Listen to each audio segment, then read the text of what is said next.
Pogledajte sad jednu alternativnu perspektivu na odnos prema situacijama koje vam se čine nepoželjne, u kojima se nađete, u koje upadnete i koje najrađe ne bi, koje su vam teške, koje se čine kao nešto krivo ili nešto loše. I najrađe bi da se vratite nazad iz te situacije i da ona nestane, da se rastopi, da je nema. Standardno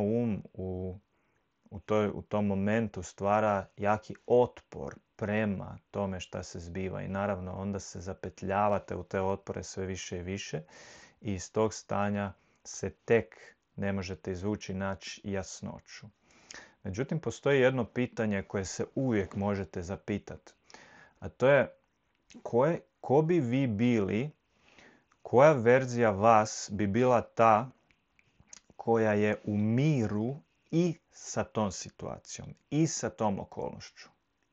Znači, kakvi bi vi bili? Zapitajte se to sad. Kakav bi ja bio? Koja verzija mene bi bila ta koja bi bila cool, koja bi bila u miru i sa tim? I vidjet ćete da je to uvijek još jedan korak proširivanja vaše zone komfora, zone sigurnosti.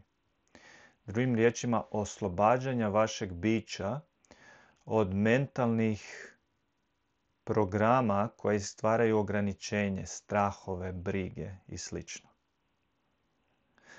Znači, ako se postavite na način da ne mora situacija nestati da bi vi bili dobro, jadni mali vi da bi bili dobro, nego da možete vi osloboditi se na rast, da dođete na razinu da ste ok i sa tom situacijom. I onda zapravo iskorištavate priliku koja vam život daje uvijek kroz situaciju koja vam se čini izazovna ili teška. Iskorištavate priliku na način da se oslobađate i da koristite to čemu to služi, upravo vašem oslobađanju. Znači ne da se sve posloži izvana, da vama bude udobno i da ste vi pod staklenim zvonom i da vam je fino. Nego da vidite priliku kao priliku i da kroz taj mehanizam sami sebe oslobodite i da narastete.